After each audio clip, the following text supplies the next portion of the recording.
Welcome to the Game Tea Podcast, your one-stop podcast for video game news, reviews, and banter. We are your hosts. My name is Zach. I'm JP. And I'm Czar. With the introduction out of the way, let's start the show. Guys, how are you doing this week? How have you been dealing with shit from the coronavirus outbreak? I'm alive and healthy. I haven't gotten sick yet. Yeah, but the question is, are you sure? I mean, nobody knows for sure. I guess that's true. Zach has to spend all his time around kids. Yeah, I'm screwed, man. You're already sick all the time from them anyway, though. I'm hoping my immune system actually works this time. So, fingers crossed. I don't think anyone's immune system's working from this crap.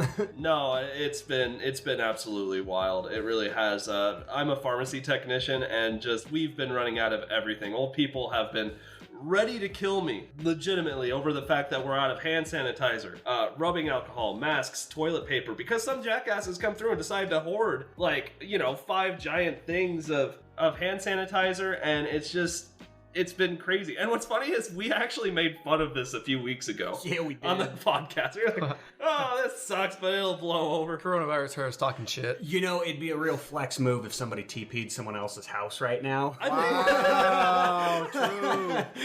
God, rich people out there TPing people. Yeah, but who'd be the real loser? Like, all right, I need a toilet paper. It's a little soggy, but it works. Come on, kids, let's get it all from the yard. They can soak it in all of the excess hand sanitizer that they hoarded. You're damn. And then TP someone's You're house. damn right. It's crazy. As our residential biology major, got any advice for our viewers out there? Don't go in crowds. Well, okay, hold on. Don't go. Yeah. Don't touch your face and wash your hands. Live life normally, but, clean. Do you use soap when you wash your hands? Absolutely. Who doesn't use soap? Just making sure that we're keeping our viewers informed. That's our job. Hand sanitizer yes, is indeed. no replacement for soap. Washing your hands is still much more effective than hand sanitizer. So give us a play-by-play on how to effectively wash your hands, because some people do it wrong. Well, you start by turning on the faucet. Okay, all right. Hold on, let me get my notes. Put your hands under the faucet, get them wet, put soap on. What if it's too hot? Well, the temperature control is up to you, so that's a user error. All right. That sounds about right. Okay, so I rinse my hands, I hold the bottle of soap, I put it under the faucet. Is that right so far? Yes. Okay. And awesome. then So you wash the bottle of soap. no, you don't wash the bottle of soap. That's what JP just supplied. No, you put the soap. Can we go to the bathroom, Can we go to the bathroom and you can just show me? We need a video demonstration. I'm more of a visual learner. We need a step-by-step playthrough on this one. Man, when did we not talk about games? Oh my god. Clearly, it went to shit real quick. So on this episode of the podcast, we are going to be talking about E3 being canceled. We're going to be talking about Nintendo's own Reggie becoming a board of directors member for GameStop. And finally, we're going to be talking about Horizon Zero Dawn coming to the PC, which is a huge news story. And I've got some very funny tweets that we can look at because people are not very happy. I love tweets. Most people are very happy about it, but a bunch of PlayStation fanboys have been going absolutely crazy, and I found this hysterical video and a bunch of hysterical tweets we get to look at. So it's going to be very, very funny. What are you moving away from me for? Zara, can you imagine being a PlayStation fanboy? Hey, I built this PC, and I have a Switch, and I have my PlayStation. So I'm pretty multicultural. Is that the right term? Multi-console? Well, we're making it a term. All right. Hashtag multi-console. Hashtag multi-console. After we go through the articles, we are going to be talking about this week's upcoming games, including Animal Crossing and Doom Eternal. Are both those still going forward? Because everything else is getting delayed. I will go through hell and back literally to get both of those games. All right. It's funny because in one of those games, that's exactly what you're doing. Yeah, exactly. So I've been preparing for this. Giving my shotgun is Isabel. Let's do this. And finally, we are going to be doing a new segment every week. It's basically a new segment because we're so new. It is called All Stars Rank, and we are going to be getting into that at the end of the show. Should we get started, boys? Let's get started, boys. Let's do it. All right. Now, Is this from BBC? I don't know if you knew this, but the British still like to play video games. Well, yeah, but isn't it an American conference? Yeah, it's in Los Angeles usually, I think. I don't know if they mix it up. Is it usually in LA? 99% of the time. It was in Georgia in 1995. It's my birthday, no big deal, guys. That's where I was born. It was in Georgia at one point? That's what I said. And they never did it again. That's Back to California. All right, so what if we did E3 again, but this time we did it somewhere that was better? Like, oh my god, write that down. Not made in Georgia. Like where? Like anywhere. I don't care. This is Georgia. Sorry, Georgia listeners. To all our Georgia listeners, I know they're in complete abundance. We apologize. I think we have like 2. I saw like 2 views from Georgia, or 2 listens. Do we really? I think was so. being mean. We lost 2 viewers today. We actually had 2 listeners from Brazil, I think it was. Get out of here. Yeah. All right, well... Puerto Rico, not Puerto Rico, but something... Port. Something with port. Yeah. E3's canceled, guys. How do we feel about this? Not great. Okay, so I'm going to make this assertion. First, let's read a little bit of this article. The event that's due to take place in June in Los Angeles had been highly anticipated ahead of PlayStation and Xbox console launches later this year. Organizers said it has been canceled after careful consultation over the health and safety of everyone in our industry. Okay, the first question. Is this surprising at all? No. No. I mean, every public event you can think of has been getting canceled. School's been getting canceled. Jobs have been getting canceled. March Madness, College World Series. If they're willing to postpone March Madness, which I think is like for sporting events one of the highest grossing events of the year, like right after the Super Bowl, I mean, this was only a matter of time. I just find it weird because the selection process for E3 is basically like sell your soul. It is so few the amount of people that get to attend E3. I've read that within the last few years, they've actually been accepting more of us common folk the commoners into the event itself. But yeah, for the most part, you're absolutely right. Getting to go to E3 is an absolute privilege. It's like being invited to Willy Wonka's chocolate factory. You buy a new game and get a golden ticket inside. I have the Wii. And we saw this coming, especially with GDC just being kind of a big foreshadow of what's about to happen. When Sony pulled out and then everyone else was like, well, crap, if they're pulling out, we should pull out.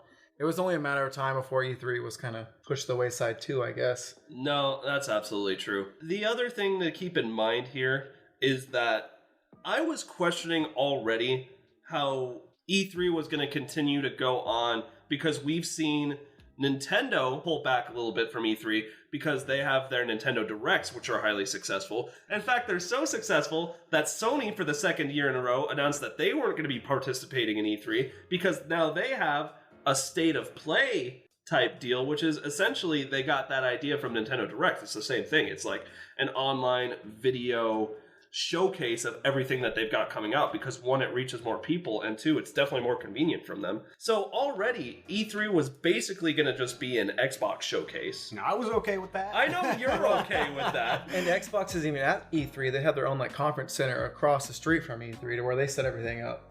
So Microsoft had its own gig, so E3 was kind of already in a weird spot. So I guess that leads into our next question. Like, are you guys disappointed? Honestly, I love watching E3 every year, seeing the new games coming out and getting hyped. But lately, these past few years, it just really feels like E3 has kind of fallen off. Almost like if you guys remember the old TV station G4.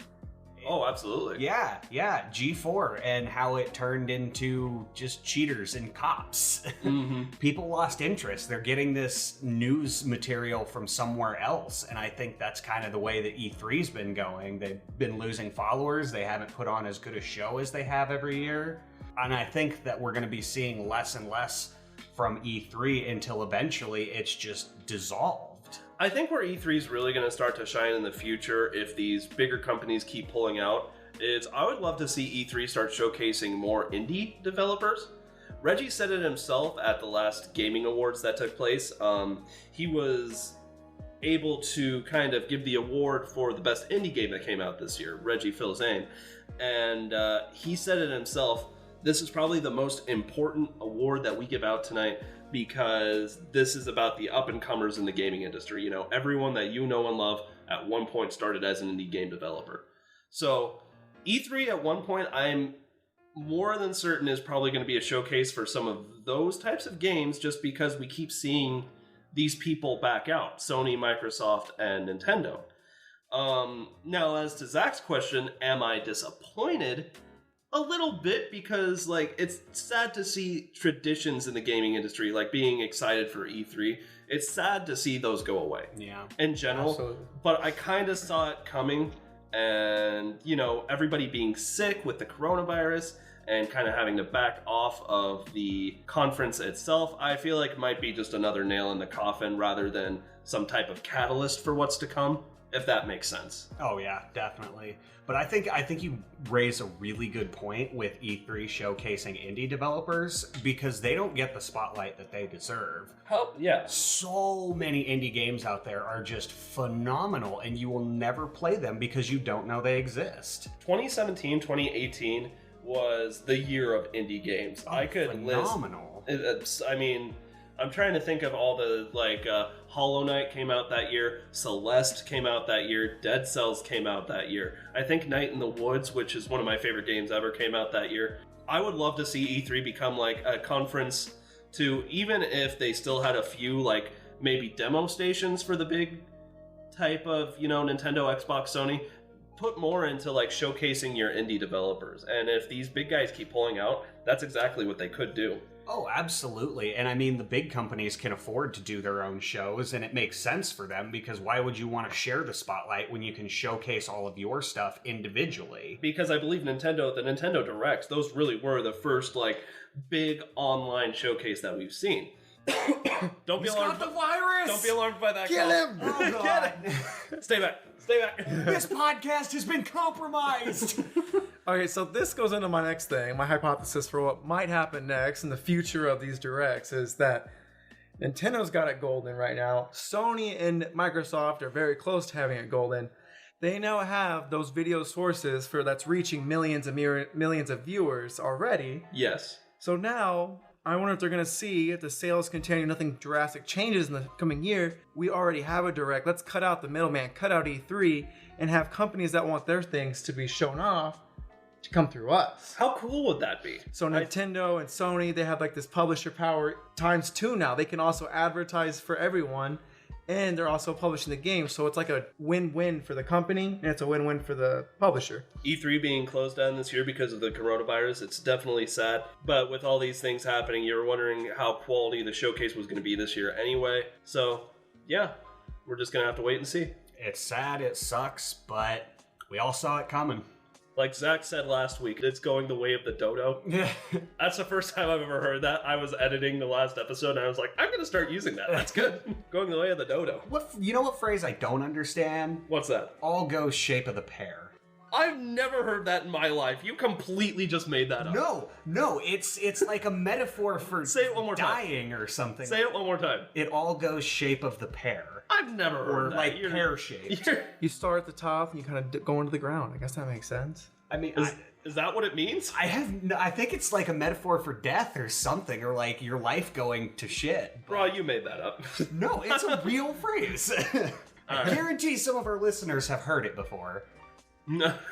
Tweet us at the Game Tea Podcast X and tell us if you've heard of, say it one more time. Hashtag it all right. goes pear-shaped. Describes a situation that went terrible. Yeah. It all goes pear-shaped. But why? Whatever. But why? Whatever, dude.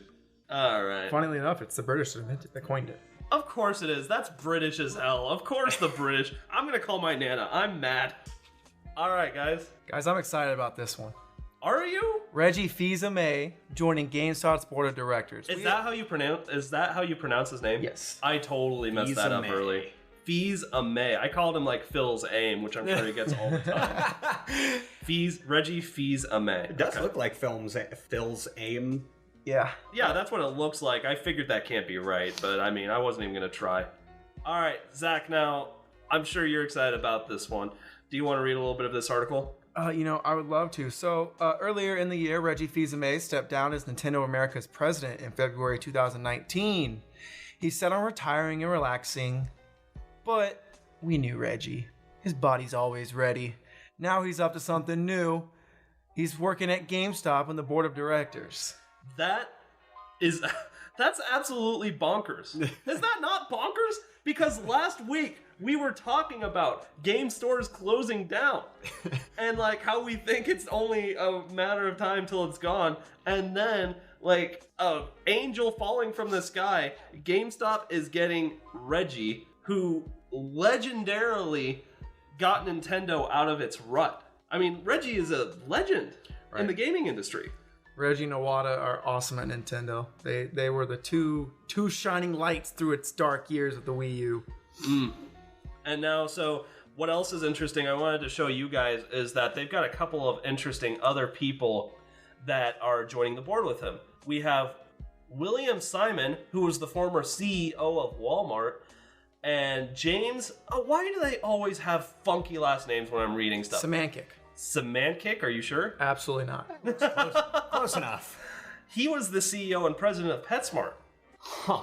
So GameStop has recruited 3 juggernauts in their respective industry to help get them out of this rut. I mean, that's amazing. What do you guys think about that? Sounds like they're scared. Yeah. And you got to imagine these guys are pretty excited because it's a win-win. You're joining a dying company. So if it goes to shit, I mean, they were already going to shit. And if they get saved, you're the savior of this newfound GameStop. It kind of feels to me like everybody getting J.J. Abrams to reboot films. Like, J.J., make our movie better. It's like, okay, what else do I have going on? Which is literally what happened. Reggie, make our company better. Okay. Reggie stepped down for Doug Bowser earlier last year. This year, you're right. February It was? 2019. Yeah. Or no, No, it was last year. now. Holy crap. Yeah, the time's flying, Zach, and you're getting old. And we're all one stage closer. So anyway, Reggie stepped down, and he was adamant about talking about his retirement and his plans, and then he's doing this now. And I'm excited, I'm interested, slightly aroused. Your body is ready, JP. Oh my god, I can't wait to... more than anything, it really is. It's interesting. I can't wait to see what happens with Reggie. So you're going to know a little bit more about this, but why is Legendary... Sorry, I almost said Legendary. Why is Legendary? We should make that.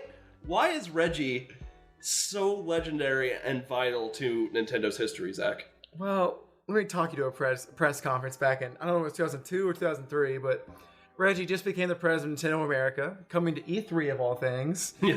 And he steps out. I don't know if you guys know this, but back in the N64 days, Nintendo kind of had that kiddie image, you know? Absolutely. Oh, So, I don't know if you guys know that. You know, you PlayStation, Microsoft guys. They may have mentioned that in the street a few times. I mentioned that I own a Switch, right? 64 was my first console. And the first thing that this guy does, that Nintendo press conference, he comes out, he goes, "My name is Reggie. I'm about kicking ass, I'm about taking names, and we're about making games." And everyone just like started clapping and enjoyed. It was just like the most awesome thing. That's how I knew this guy was gonna be special. Man, this guy can just make you run through a wall. Like, I mean, like, I just imagine, like, anytime he talks to you, you would just be like, yes. He's like that yes man. Like, he's just a motivator, and he's just got that personality, that charisma that just makes you want to follow him. He also helped Nintendo kind of get out of that rut they were having with kind of seeing some of the failings of the Wii U, right? I mean, he was kind of credited for like his marketing genius along with his charisma, just being able to really pull everyone together and make Nintendo to the point where it is now, where, you know, people were kind of laughing, especially kind of, I want to say, Nintendo 3DS on. And then once people saw how great the Switch was doing, nobody was laughing anymore. People started to see Nintendo as a real threat, and they're like, oh my god, well, yeah, this is crazy. Until Reggie came around, everyone was worried that we'd be seeing Mario on multi-platform consoles. And Nintendo would have stripped down as in a standalone company, game making, and instead just pump out games for every other console. Essentially just becoming a game maker. And That would have been really sad to see, because when it comes to a lot of Nintendo's consoles, Nintendo is really the true innovator. They've been the only ones that really haven't been afraid to take the lumps and release something new and kind of see what happens. I mean, and it had, the Wii is obviously the biggest example of that. That was the biggest, utilization of motion controls in any gaming console in history, done well. And then obviously the Switch was ambitious. Their handhelds have always been ambitious. In fact, they started the handheld There's industry. so many other examples. Like the Virtual Boy was well ahead of its time, virtual reality. And not only that, but the N64, they tried to do a stop and swap feature for Banjo-Kazooie and Banjo-Kazooie 1, where you would take out the game cartridge and put another game cartridge in so quickly that it would transfer items from one game to the other. It never worked, but they weren't afraid of that trial and error.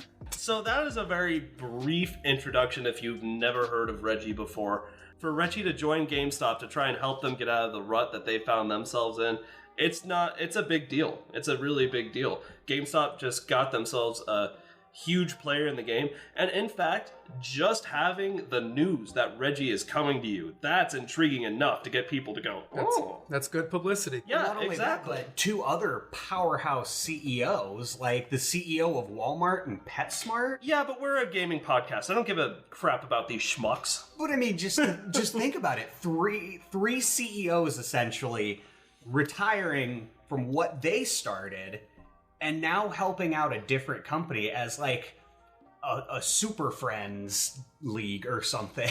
Right. So we've talked about the why, we've talked about the how. My final question for you guys is, do you think these guys will be able to succeed in getting GameStop out of the hole they found themselves in? Well, it depends on what they do. I'm like on the edge of my seat trying to figure out how they're going to shape GameStop's image and how they're going to change their business altogether. It's going to be super interesting. What do you think, Zach?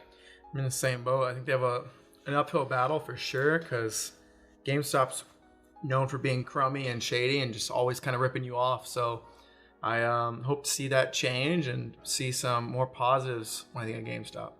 I agree. Well, I said it like it was last time we talked about GameStop. They're falling under that Blockbuster syndrome, but it looks like they're really trying to get out of it, so we'll see if they stay afloat. Props to them. We're going to have to just wait and see what happens. And to Reggie, who's listening to this, I know you're listening to this, Reggie. Legendary! Legendary. To Reggie, good luck to you, sir, and we can't wait to see what you do. All right. Now we'll do the PlayStation Yay! Now stuff. we get to do PlayStation stuff. Aren't you excited, boys? So excited. All right, listen. What's happening? On my week. Yeah, what the hell, man? Talk about the Xbox, but it wasn't even fucking here. Yeah, we called him Master Chef, by the way. Yeah, I heard. Master Chef. All right, now I am going to read this one because I'm the only one here who would be able to say it with any enthusiasm. You guys suck. Yay. Horizon Zero Dawn's a good game. Former PlayStation 4 exclusive Horizon Zero Dawn is coming to the PC 3 years after its release on console. A store page for the complete edition of the game is now on Steam. It can't yet be pre-ordered, but it supposedly will be available in a few months. First of all, I don't know why I keep asking if you guys have actually played. I know you haven't played Horizon Zero Dawn. Nope. Okay, I'm going to stop asking those questions. Instead, I'm going to give you a brief summary of what the game is about. Know your crowd.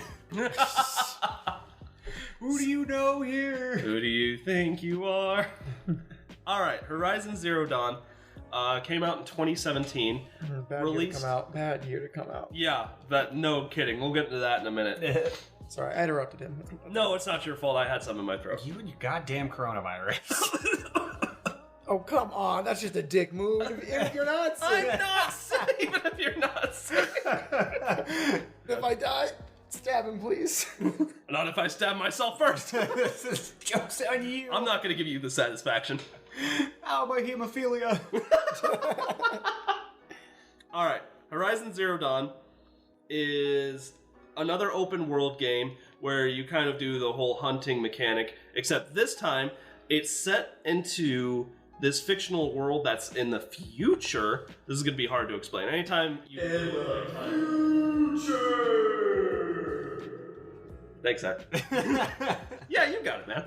Yeah. So anyway, technology became so advanced that the world actually ended and civilization kind of began from scraps. That's why you see kind of this like archaic world, but obviously you have like these machine type monsters roaming around. Isn't it Judgment Day with dinosaurs? Essentially, and it's really, really cool. The concept you're Lara Croft. Yeah. Yeah, no, I got it. I got you. See, you got me. Now you're halfway there to just being a PlayStation guy. Yeah. So anyway, that's kind of the basis of the game.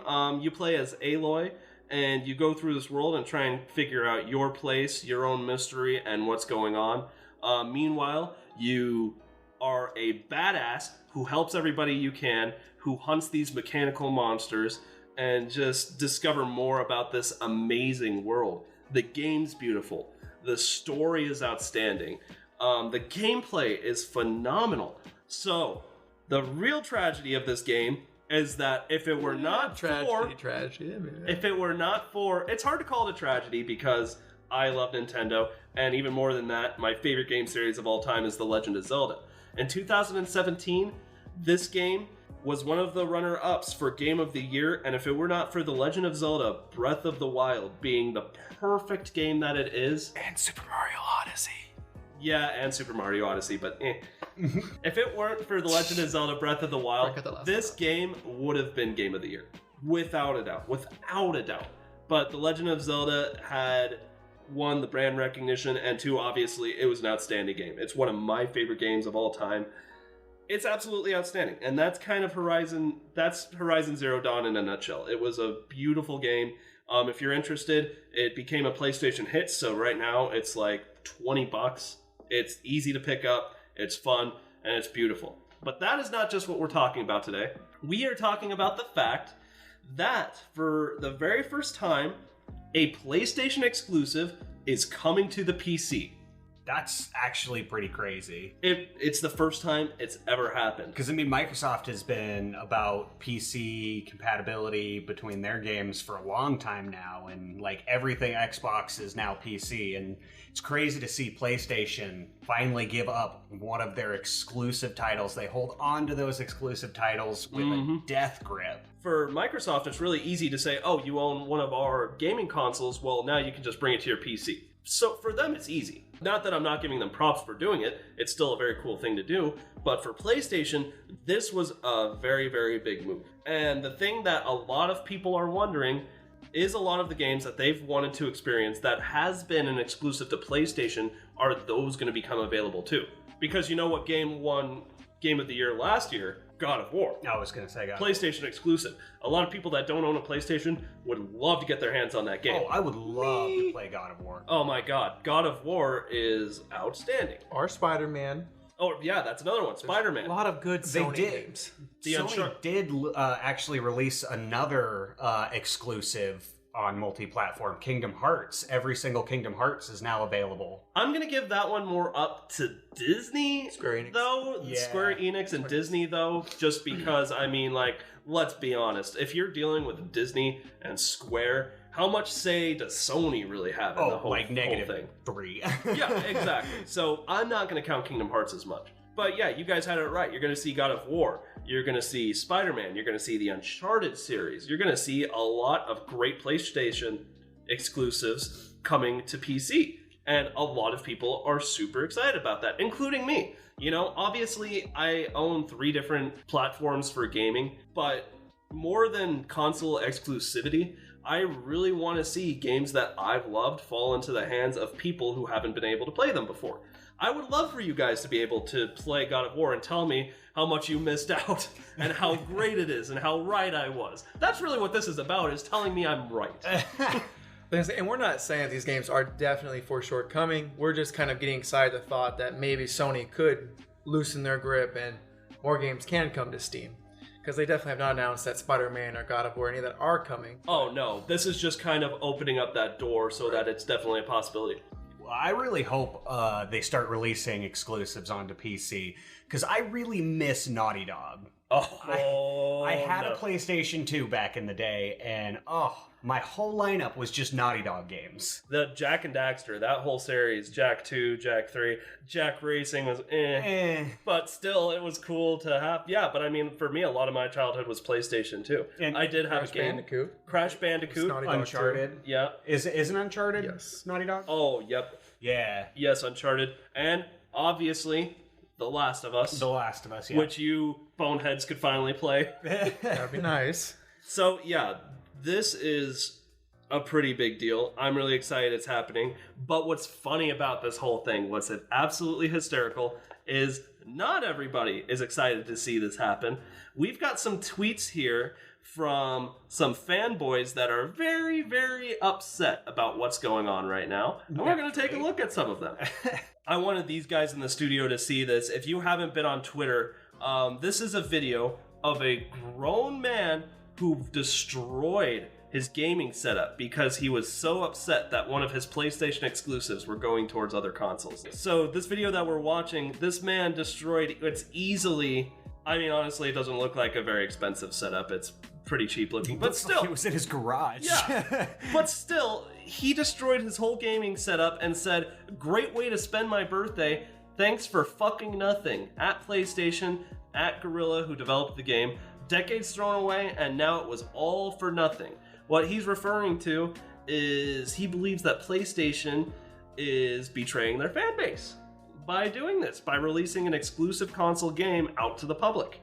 Destroying your own property. Yeah, he's destroying, like, that's gonna prove a point. Monitor is just shattered and on the floor. We should probably, like, link the video to the podcast somehow, but...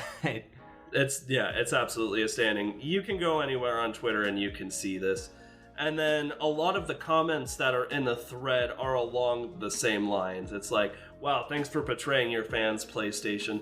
Won't be buying your products anymore. Things along those lines. That is so excessive.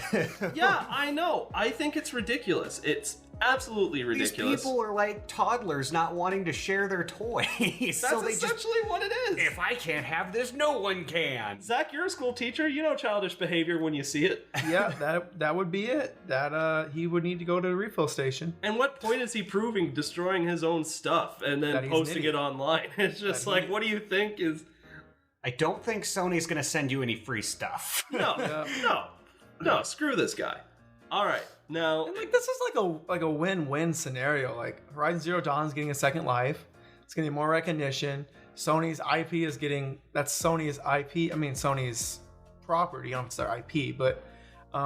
so it's kind of a win-win for both the company and them. And the developers, Guerrilla, gets to make more money. So I don't understand why you really want to be this upset. If it was like a day later. It's just exactly what we were saying before. It's people believing that PlayStation is somehow betraying them and their trust, and it's just ridiculous. I've got another tweet here from the actual developer of the game that commented on this very tweet with the video. Wow. I was wondering Sony's position in all of this. So this guy actually, I don't know if he still works there. His name is Sam Sharma. He was a developer for Horizon Zero Dawn in before 2017, before it was released. In regards to the video of that man who just destroyed his gaming setup, Sam says, "What the hell is wrong with you people? We made a game, you enjoyed it, and now some more people get to enjoy it, and somehow that takes away from your enjoyment? Please be kind to yourselves. Your enjoyment of the game has not diminished because some more people get to play it." I couldn't have said it any better myself. Oh, 100%. Retweet. Oh my, I did. I retweeted this because... Oh, yeah, you did. I saw that. I did. I retweeted this because it's absolutely ridiculous and he's totally right. 100%. And now, to be fair, it's the vast minority of PlayStation people that actually are upset about this. Most people don't care. Some people are, like me, are super stoked. It's like, oh, people get to play a lot of the games that I've enjoyed so much. That's great because it gets to add more life to the game, like somebody said earlier, and that allows room for more discussion about games. These games are fantastic, and I would love for more people to be able to play them. Yeah, now you're not just going to be the only person in the corner of the room that's like, you guys play PlayStation? Yeah, like you guys got a PlayStation game? When I asked if you guys have played The Last of Us, and you just sat here and you're like, no. We look at you with blank looks of shit. Yeah, it's absolutely ridiculous. All right. So that's kind of the in and outs of what's going on right now. I've got a few questions for you guys about this. One, hearing this news, would there be any PlayStation exclusive that you would love to play from yourself, or that you would love to play for yourselves that you know about? Oh, absolutely. Several of them. Spider-Man, God of War, Last of Us. Mm-hmm. Any of those, really. And another point I wanted to try and make about this, we've already seen some consoles start to play nice with each other anyway. Have you guys seen that most battle royales are cross-platform right now? Oh, yeah. Like, I already think people are trying to start to break the barriers down anyway. I mean, who knows how much longer the console wars are even going to become a thing? I mean, we're all gamers at the end of the day. We all play the same games. We all enjoy the games the same way. Mm-hmm. And I don't see why we need all of this difference. Right. Definitely echoed my sentiments as well. Absolutely. We all win this way. And for my fellow PlayStation people out there, if you are for some reason mad about this, this is a good thing, not a bad thing. Don't break your stuff. Yeah, the don't only break your person stuff. that you're hurting is yourself. Jesus Christ, those things are expensive. And I think that's it for our articles this week. Sorry, I am out of it. Maybe I do have the virus. No. That does it for our articles for the week. Do you guys want to get into the games that are coming out this week? Let's do it. Oh, yes. Instead of one game, we have 2 games to hype up this week. Ooh. But we are going to start by just going down the list and seeing what's coming out this week. Our March 2020 video game releases are as followed. Shantae Half Genie Hero is coming to Xbox Online Games with Gold Pass on March 16th.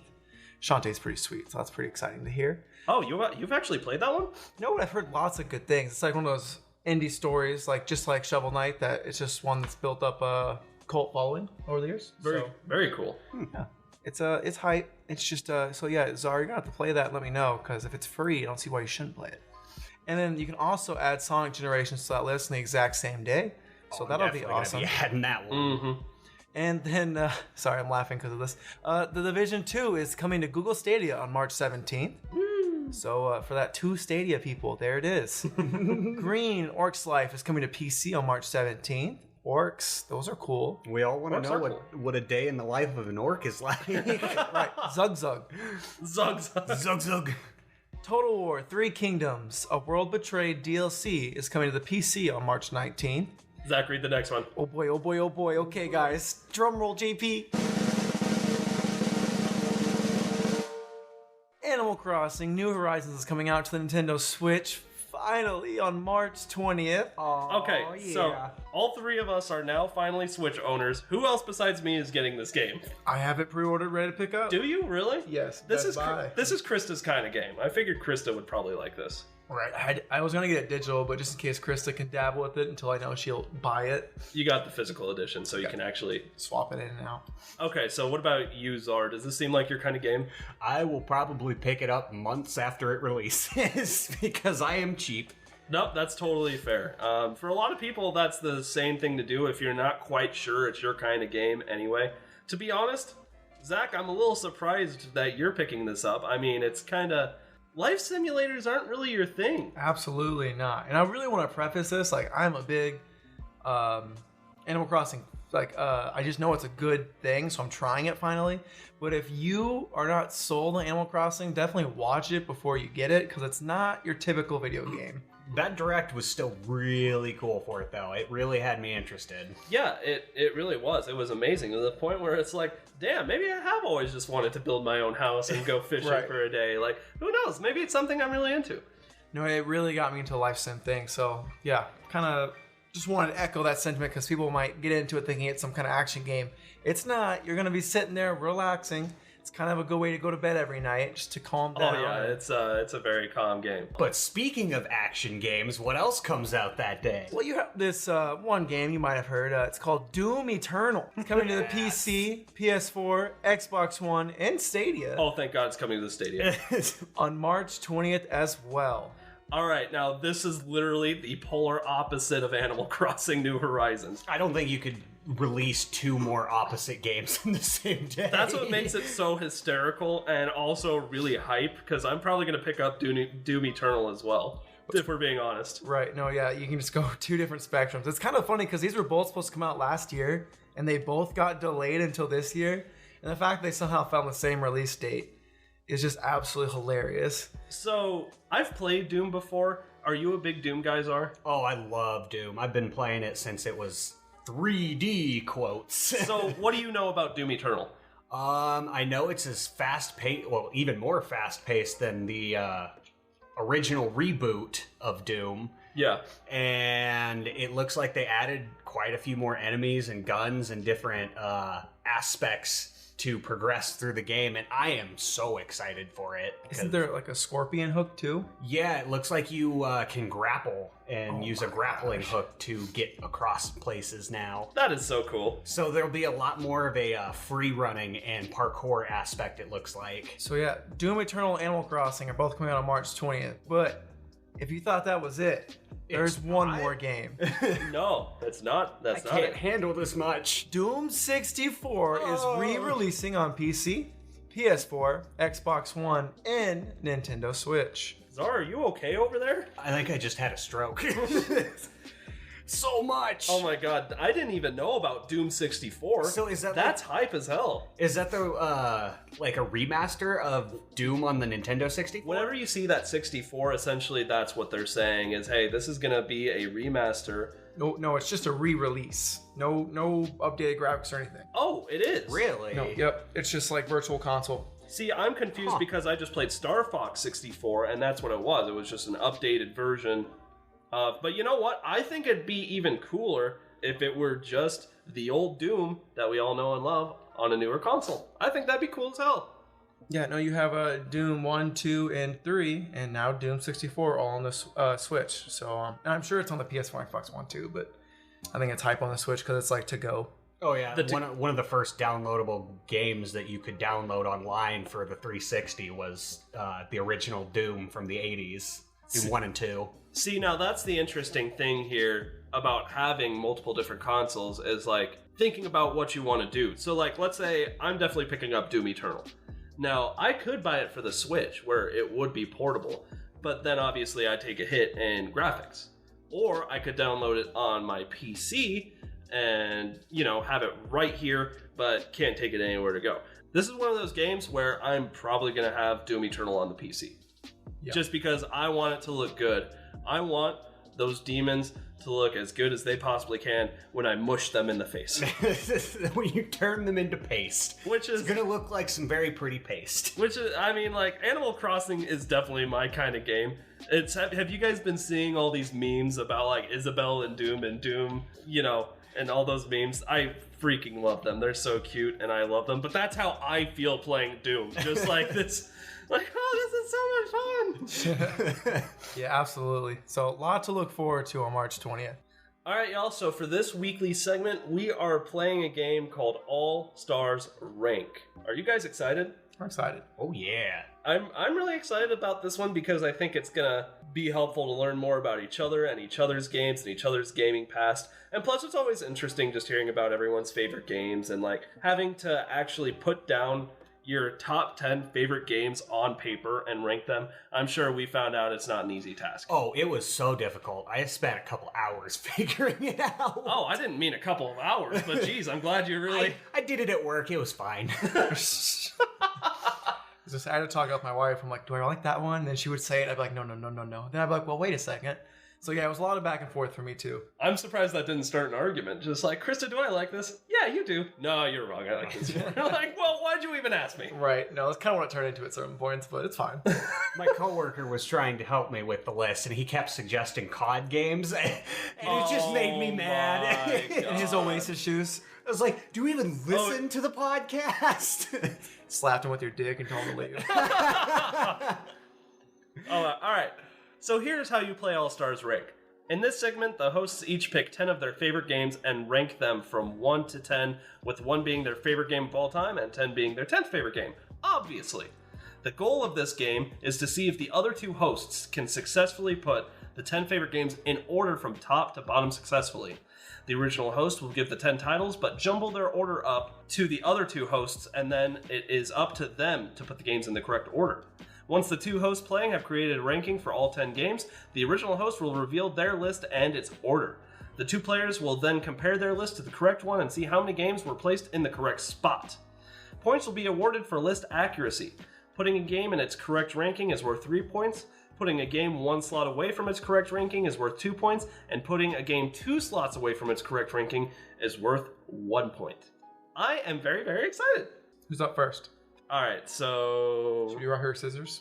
Yeah, rock, paper, scissors. Loser has to give their list first. Rock, paper, scissors, shoot! Fuck! Yeah. All right, Zach, read us off your list of games real quick. All right, so my list. Yeah, I'm a Nintendo fanboy. It's pretty bad. I was going through this list last night, and some of these are kind of embarrassing, I think, but it's like kind of honest too. Like I put a lot of hours into all these games, and they're games that I really just enjoy playing. Dude, just read your list. We're not going to judge you. So my first one is Super Smash Bros. Ultimate, Oh, that's stupid. Pokemon Crystal, World of Warcraft, Wrath of the Lich King, Xenoblade Chronicles 2, Zelda Breath of the Wild, Fortnite, Kid Icarus Uprising, Mario Maker 2. These two are grouped together. Astral Chain and Bayonetta 2. And then my final one is Spyro 2 Ripto's Rage. To be honest, the only game in that list I'm pretty surprised about is Fortnite. I didn't know you were such a Fortnite fan. Same. I have like 250 hours into it. So Do I was you like, really? Holy cow. I really didn't realize I liked it so much, but now that Krista plays it, it's like a game we can play together. So it kind of has that big sentimental value to it. Those Makes sense. games you can play with your significant other, I mean, those are rare. Yeah. It's with my last girlfriend, I mean, we would fight with each other, play whatever we tried to play. It was never good. It was a little bit on me, too, because it's like, or when somebody who doesn't play a lot of video games starts playing video games, I mean, you want to back off and let them experience the world and make the mistakes for themselves, like we all did. But when you've been playing video games for years, it's kind of, you try and nudge them in the right direction. Yeah. You're like, honey, that doesn't work, or honey, no, you should go this way because you got the gamer sense. And you know what? That's totally on me. If someone's playing the game for the first time, you should just shut your mouth and let them experience it. So, whatever. Totally understand that. Yeah, just seeing someone who doesn't know how to deal with the 3D axis or the Z axis, you kind of just sit there and you go, oh gosh, it's gonna be a learning curve. Move both thumbs independently. All right, Zara, you ready to try and rank these games for Zach? I think so. All right. There's a lot of really good games here. World of Warcraft. Okay, so yeah, I'm putting World of Warcraft, honestly. I think that's going to be your first because you have sunk countless hours. Thousands. Literally thousands of hours? Probably up there. Holy crap. Damn. Started playing in 6th grade and it went all the way until I graduated college. So yeah. But yeah, that was the best expansion, so it was a good time. All right. Or World of Warcraft, the Lich King, I'm going to put as number 1. I'm calling that number 1. And then Smash Bros is going to be up there too. You're such a big Smash Bros fan. Oh my god, that's okay. This is hard. Oh my gosh, when they first announced that game, I literally was like crying. I was so excited. It was like all characters. They brought back Mewtwo. Oh my gosh. YouTube's not even good, bro. Mewtwo's not even good, but I was just glad to have it. I feel like you guys should start at the bottom and then go to the top, don't you? I feel like that'd be easier. Yeah, that's what I'm doing. I'm just like looking at this list right now and thinking, all right, I know him, and I think that's where this goes. Okay. See, I am at a disadvantage because I do not know Zach very well. Well, you do know him pretty well because you put one game at number 1 that I'm like, yeah, he's listening to me. I listen. Pokemon Crystal. That's an interesting pick of all the Pokemon games is for Pokemon Crystal, but you know what? I respect that. That Pokemon 100%. Crystal. It was good. Before Pokemon Shield, that was like to keep an 8-year-old busy for that long, 200 hours? Oh, absolutely. That's asinine. That's impressive. Yeah, that's definitely my favorite one because the Battle Tower was so cool and I was such a noob, so it was so hard. And Pokemon Crystal, I mean, like, I think had the best sequel ever where you get to battle your own character from the first game that you played. How epic is that? That's how you make a sequel. Ooh, but then I see Xenoblade up there, and I kind of want to put that higher. This is hard. This is difficult. It's not easy. That's how I felt, yeah. Doing this, I felt like I cheated on some of my games right here. I was like, oh, I'm so sorry, baby. I'm so sorry. Hey, Zara, how's your list going? It's going. I think Fortnite's probably going to be at the bottom of your list. But I put a lot of hours into it. I know. Just because you put a lot of hours into a game doesn't mean it's got to be one of your favorites. Lich King. Could just be Astral Chain. I could bump that up a little bit too. So you said Astral Chain and Bayonetta are connected? Yeah. All right. Think I got my list. You're done? I'm done. Oh, crap. All right. I am just about there. 1 I second. like ruin something for you guys. I'm trying to keep my mouth shut. I also... I don't want to do it on our list. I respect putting Spyro on that list, too. Spyro was always a great game. It's one of those games, like, I guess I didn't realize how much of a soundtrack guy I am. Like, Xenoblade Zelda because of the soundtrack. Astral Chain shot because of the soundtrack. Kid Icarus has a good soundtrack. You know Breath of the Wild has a good soundtrack. Oh, I talk about it only every day. Spyro 2 has the most peaceful music ever. Like, if I'm ever, like, stressed out, just play, gosh, I can't remember what the homeworld's called. It's like evening, no, it's not evening, it's morning something. And, like, it's like the homeworld music, and it's just so serene and calming, guys. It's like, oh. Do you remember when I gave you shit last week for, I bought you Undertale, but you never played it? Yes. Do you remember how you bought me Kid Icarus Uprising? And you never played it? I never played it. So good, you got it. At least you admitted that you opened up the game. I don't think I even took it out of the box. It was your birthday present, JP. Well, I took it out of the wrapping paper. Czar and I both have our lists ready. Zach is going to start from the bottom of his list and go up, and we are going to give ourselves points accordingly. All right, Zach, start from the bottom and let's hear that list. Number 10. 10th is, in fact, Fortnite. Yes! Woo! I got that right! 9 is Astral Chain and Bayonetta 2. Wow, I had that way higher. Yeah, I mean, I probably put it higher today, to be honest. This was a really hard list.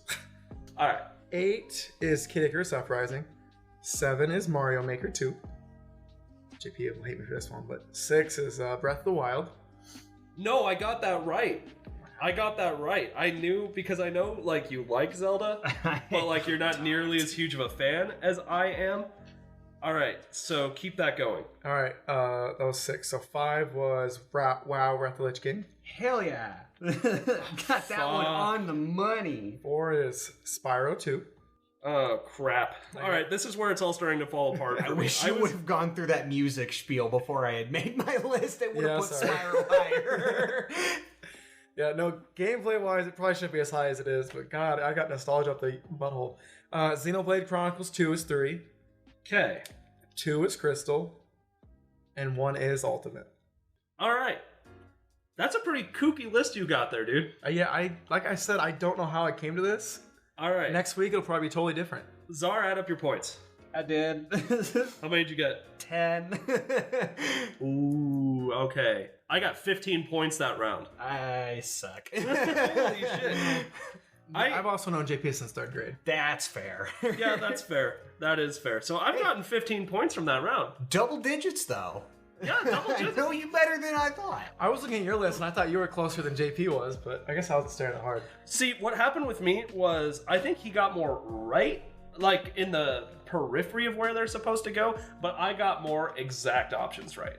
Like, I knew Breath of the Wild wasn't going to be super high for you. I put Breath of the Wild at number 6. And Xenoblade Chronicles, I put at 3. And Fortnite, I put at the bottom. That's 9 points right there for getting those right. Right. I got a point for Fortnite. Fortnite. See, you can admit you like Fortnite, but you can't admit it's at the top of the list. That's fair. It's definitely not. Oh my god. JP, you go next since you won the round. You got it. That's fair. I am now going to give you all my list. Alright, so here's a list of my favorite games of all time. The Legend of Zelda, Skyward Sword, BioShock Infinite, Undertale, Night in the Woods, Infamous Second Son, God of War, Until Dawn, Pokemon Pearl, Kingdom Hearts 2, and Rock Band 2. Now, I'm pretty proud of the diversity of this list. There is a lot of diversity That's in a this tough list. one. But when I think of like my biggest memories playing games of all time, most of these were it. And you know what? What's actually funny is I know we give a lot of shit to Call of Duty games, but Modern Warfare 2 almost made this list because I have a lot of fond memories playing that with my dad. But we played Rock Band 2 a lot as well. And I love rhythm games, and it's not a Call of Duty game, so it was a lot easier to put on this list. Zach, you've known me for a while. What do you think? Is this a pretty surprising list? No. This is JP.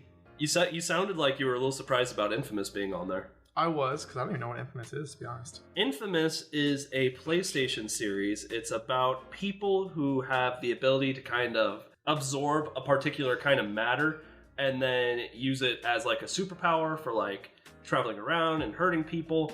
In Infamous Second Son, You get like concrete powers, you get neon powers, you get smoke powers, and you get video powers, and you get to absorb these different kinds of material and use it to fight people. It is a lot of fun. I love that game. I'll show it to you later. Seeing as how we're all going to be PlayStation fanboys pretty soon. Fuck. Oh, in fact, that's another great PlayStation exclusive, actually, is Infamous. Zach's known me for a I'm long... gonna swap these two. Zach's known me for a really long time, obviously, but Zara, you've known me for quite a few years, too. Yeah, so, just a few. oh my god, I didn't put Portal on this list. You did not. And How could I not put Portal 2 here? I think I've pretty much seen you play every single one of these games. At least once. Really? Yeah. Really? Whether I was like in our fraternity house or just at like one of our houses. Yeah, like, just hanging out. I think your 1, 2, and 3 can be interchangeable. There's a lot going on in this list. What about you, Zara? Do you think any of these choices I picked are interesting or like you weren't expecting it? I have no idea what Night in the Woods is. Not a lot of people will. Night in the Woods was an indie game that I mentioned earlier, actually. It's kind of about animal, human type creatures. The art style, that's what it's like anyway. The story is this 20-year-old girl who's a cat named May. She comes home from college. She basically just dropped out because of her schizophrenia issues. And it's just about her kind of dropping out of college, returning home to her small town. And sad. It is. It's really sad, but you know me, I absolutely love story-driven games. If you want a great game with a great story, Night in the Woods is your kind of game.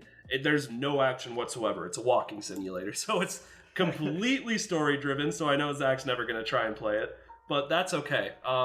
I've given it multiple playthroughs. I love that game. Although not as many playthroughs as I've given to Until Dawn. I've played through Until Dawn like 10 separate times. In fact, I think a few of those were with you. Yep. I loved playing Until Dawn. Zach, you know about Until Dawn, right? Yeah. No, you don't. I know it's a game. Zach, with the wind. okay, so most of these games I don't mind. Zach, we gotta have like a shitty night where like closer towards Halloween, like we get everybody over here and we play Until Dawn because it's a horror game. Oh, it's so good. But it's more like a trope of a horror game and a horror game at the same time. Until Dawn? It's not zombies at all, actually. Okay. It's a Wendigo. The bad guys are called Wendigos. Although I'm not going to give too much away because now I actually want you to play it, but it's really good. You guys got your list ready? I do. All right, let me read these bad boys off. Number 10, we have Rock Band 2. So if it's 1 away, it's 2 points. Man, you really hyped that one up with sentimental value. I do have sentimental value towards that game, but I have played a lot of video games.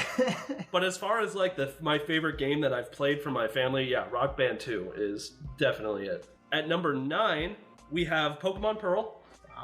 Wow, I don't know. Did you guys rank that higher? Yeah, I put that as third. Oh, wow. Pokemon Pearl, Pokemon Pearl was great, but I love a lot of these games on the list as well. Pokemon in general, as a franchise, I absolutely adore. But I mean, like, when you go individual game by individual game, I have the most fond memories playing Pokemon Pearl. It's just not as high on the list as the other games. All right, number 8 is Infamous Second Son. How'd you guys do on that one? I got 2 points. You got 2 points? Yeah, I have that ranked as 9. Ooh. Number 7 is Night in the Woods, which, by the way, you should all try. It's on the Switch. It's a glorious game, but you'd be bored out of your mind. You wouldn't like it at all. I think you're right. Number 6 is Until Dawn. Did you get that right? Got that one right? Yeah, good for you. Woo. Number 5 is The Legend of Zelda Skyward Sword. See, if I put Legend of Zelda Wind Waker, you would have known that was my number 1 favorite game of all time. That's why I picked a different Zelda game. Because if I've mentioned before that Wind Waker is my favorite game, so that would have been an easy one for both of you to get. I thought it was your top 10, so I just feel like you lied to me now, and that's all. It is the top 10, but I said if you've got different game, or if you have games in the same franchise that are your favorites, you can only pick one of those games.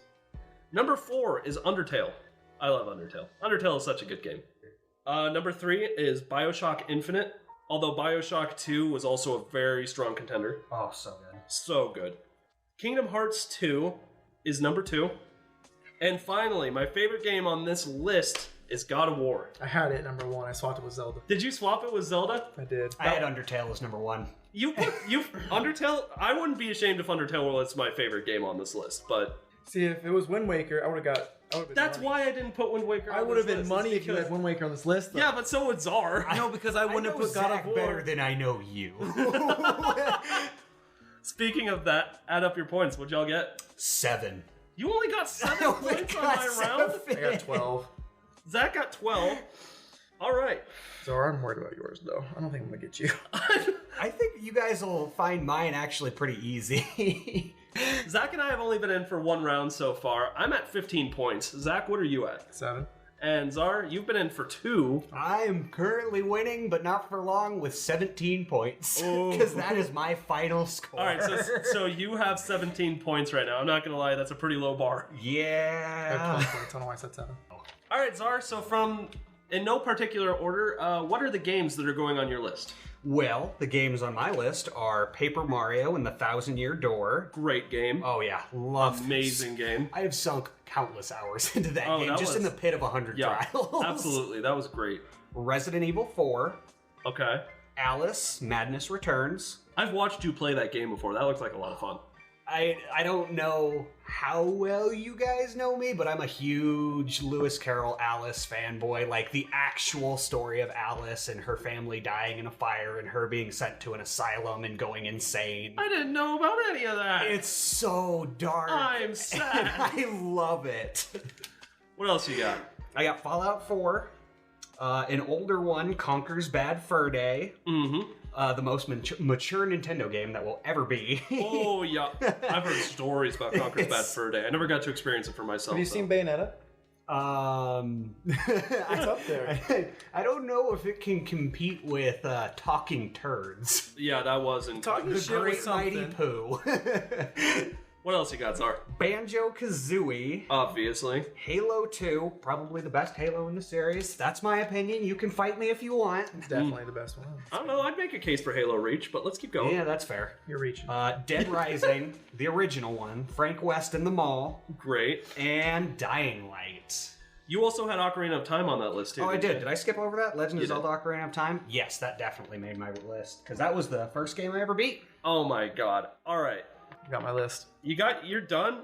Yeah. Good luck, gents. I'll be honest. I think I maybe got 2 points. So, Zach, a lot of these you probably haven't heard of very much. Are you seeing anything on this list that kind of comes off as like, what the hell is this? Or like that you haven't heard of? Other than Alice Madness Returns, those are all good games. So, what's the premise of Alice Madness Returns there, Czar? So it is years after Alice was released from Rutledge Asylum, but she has returned to her Wonderland yet again and found it in shambles for a different reason this time. Very cool. And the reason is forgetting. Forgetting your pain, forgetting your hurt, and forgetting your regrets. Oh. And it's very bloody, and it's awesome. Just so good. You know, when I think of Disney characters, I don't think of very bloody characters, so that's kind of weird. Yeah, most of them are blood. You know what you need, Czar? You need to play some Animal Crossing. You sound bummed out. Yeah, for real though. Oh my God. Let's all go on our island and let's just relax though, alright? Oh, we can. We can all get on the island. We're going to have a good time, Czar. Just you wait. It's going to be magnificent. Stress levels between each of our lists. Mine is like anxiety ridden. It's pretty crazy. There's a good amount of diversity in this list as well, actually. Yeah, I got some Are you Nintendo. saying, some my Xbox. list wasn't diverse? Man. I got some Blizzard. I got some Sony. No, Some more Naughty Dog. no, I wasn't saying your list was bad. I'm just saying that this is one diverse list. I'd argue that mine's probably more diverse. Oh, okay. He's Ooh, flexing. shots fired. There's no shots to be fired. I'm just there's an observation. Well, you know what? Jeez Louise. I hate when you're going down the list and you're like, oh, that looks good. And then you look at a game and you're like, oh, that needs to be higher. Okay. That was like my entire list. Oh my God. All right. Oh no. See, it just happened to me again. Like Resident Evil 2. Did you peek at my list? I'm killing it. Resident Evil 2 needs to be higher for you. Or Resident Evil 4. Red needs to be higher for you. I almost put Resident Evil 2, but Resident Evil 2 is my favorite Resident yeah, Evil. it's not bad. All right. I'm done with my list. Let's see how this goes. Czar, start from the bottom and let's hear your 10 favorite games. All right. At rank number 10 is Paper Mario and the Thousand-Year Door. All right. I got 2 points for that. Ayo. Number 9, Conker's Bad Fur Day. Oh my god, I put that at number 2. Ooh. I figured that would have been one of your favorites. It's very nostalgic for me, but it's not long. Oh. Like, it's easily forgettable. Okay. But still love it. At number 8, we've got Dying Light. Oh my god. Ooh, I got a point. I'm at 9 points, guys. Are you kidding I'm me? about to get fucking bingo. Oh my god. Yeah, his list was actually pretty solid. Okay, let's keep going. At number 7 was Dead Rising. Oh my god, I'm 12. I got that right too. Ayo. Number 6, Halo 2. Ooh, that's worth 2 points. That's not Number very much. 5, Banjo-Kazooie. Ooh. Oh man, I put that way higher too. I thought Banjo, the way you hyped that up last week, I thought that was going to be higher. Yeah, Banjo always holds a special place in my heart, but I mean, it made it halfway list, top 5. What'd you say that was? That was number 5? That was number 5. Oh, okay, so I do get a point for that. Ironically, at number 4 is Fallout 4. Hell yeah. See, I put that at the bottom. Ooh. All right. Number 3, Legend of Zelda: Ocarina of Time. I put that as your number 1. Yeah, that's a good guess. Very good guess. Okay. Number 2 is Alice: Madness Returns. All right. And here we go at number 1, Resident Evil 4. Resident Evil 4 is your favorite game of all time, really? It really is. I have beaten that game more times than any other game I have ever played. Resident Evil games are fantastic in general. Resident Evil 2 is my favorite, but Resident Evil 4, you can make a very solid case for Resident Evil 4 as well. Oh, yeah. Great game. Oh, yeah. Loved the kind of open exploration of it and finding the gems, upgrading all your weapons, getting that Chicago typewriter. I'm seeing a lot of themes going here with zombies. Now do you understand why I thought you were a zombies fan last week? I mean, so many there's literally only one kind of zombie game missing from this list, and it's Call of Duty Zombies. Yeah. Although, I will give this to you, I didn't think of putting Dying Light on my list, but that probably would have made it if I had You were read the it. one who got me into Dying Light. You Was brought I? it over. Was I? Yeah, you brought it over to my dorm one night, and you're like, guys, check out this game I just got. Dying Light, it's great. Oh, I was captivated. It's amazing. All right, let me add up my points real quick. Yeah, what's your score? So what's your total score? 17 points. Okay, I got more than that. Probably got more than that just based off of my list. I did. All right, Zara, so from your round, I got 11 points. If I mix that with what I got from the last round, I'm at 26. Man. Zach, what'd you get? 28, bitches! Are you kidding me? 2-0! Oh my god. How? How did you get Czar's list better than me? You didn't even know him up until like 6 months ago. Well, I knew he put on some games that were Nintendo, but he put them pretty low, was kind of my guess. And then I thought the zombie games, I don't know. Oh my god, you got like four right in a row. I was 4 for 4. It was pretty sick. Oh god damn it. But then I went to shit because I put Banjo and Halo way too high. I really thought I had this game. I really... Damn it. 26 points, that's respectable. I got 17. So you guys both owe me shit. What do you want? I'll give you hand sanitizer. How about that? I'll give I you want toilet a paper. $5 Nintendo gift card from both of you. $5 Nintendo gift card. I just paid you for Switch games. It was $155 for a Okay, reason. okay. So you got the movie tickets from Czar. How about I buy you and Krista's candy?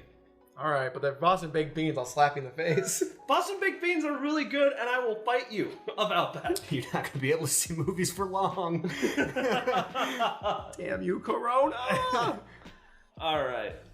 That was a lot of fun. I'm pretty proud of my list. It really is. Trying to put down your top 10 favorite games, I love doing it because it really makes you sort of start thinking of all the great times you've had with gaming, first of all. You're just like, oh, but what about this game? But, oh, this game was a lot of fun too. Reading your guys' lists, I noticed that there was a lot of stuff missing from mine that I should... Portal 2 would have easily made my list. Dying Light, that would have probably made the list too. The reason I didn't put Wind Waker up there is because you both would have known that was my number 1. I'm really surprised that not a single game was repeated. None of us put the same game on our lists. I didn't notice that, but you're right. Yeah, not a single game is the same. Yeah, you're absolutely right.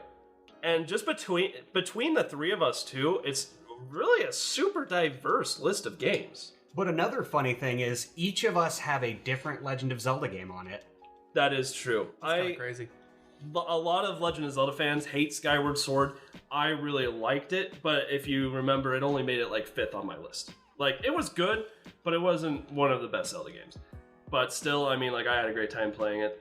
I'm really happy with the way my list turned out. And when we do this again, it's just going to be another 10 of our favorite games of all time. It's going to be a lot of fun. Because I don't know about you, I could have probably made a top 50.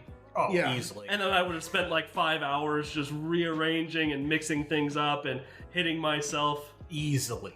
JP, you know what I'm looking forward to? What's that? The viewer's choice of what their top 10 games are. Good segue, Zach. Good segue. Yeah, that's something that I'm looking forward to see how you guys relate to us or how you are totally different. Will you please post yours on our social media below? And that would be awesome.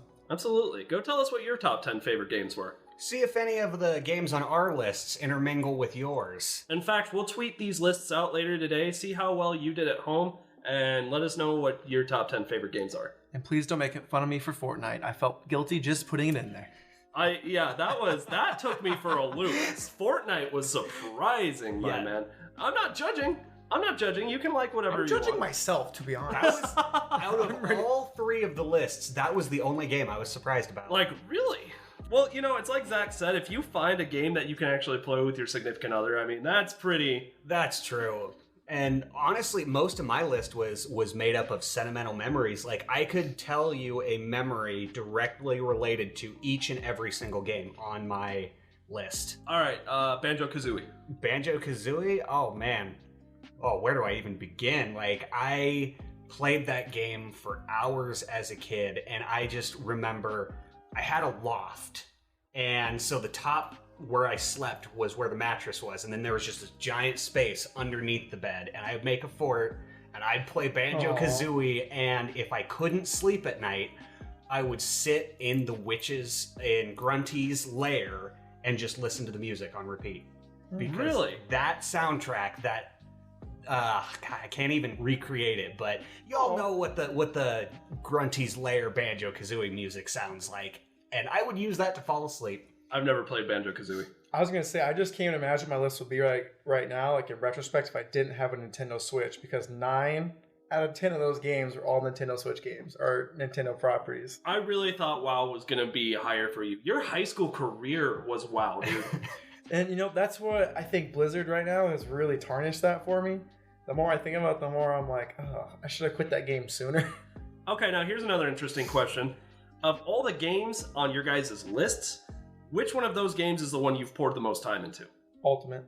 Even more than WoW? You said you put 4,000 hours into WoW. You're right, so it'd be WoW, but yeah, Ultimate will be there by the time it's all said and done. I think it'd have to be a 3-way tie between Paper Mario, RE4, and Dying Light. If you had to give in hours for each one of those games, what would you say? Upwards in like 100 maybe? Oh yeah, easily in the hundreds.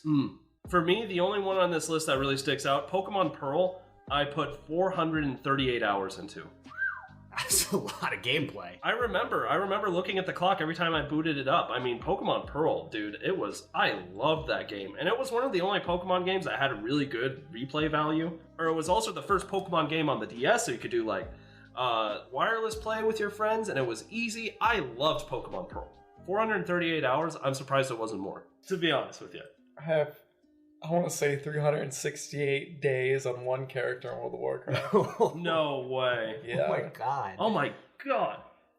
No big deal, but ranked 27th in the world, Season 8, World of Warcraft, Wrath of the Lich King. So, I don't know, is that good? I don't know. well, 27 in the world back when there was 12 million players. So yeah, JP, that's pretty good. That's really impressive. That is actually, that's really impressive. My Ellie Shaman can't be beat, boys.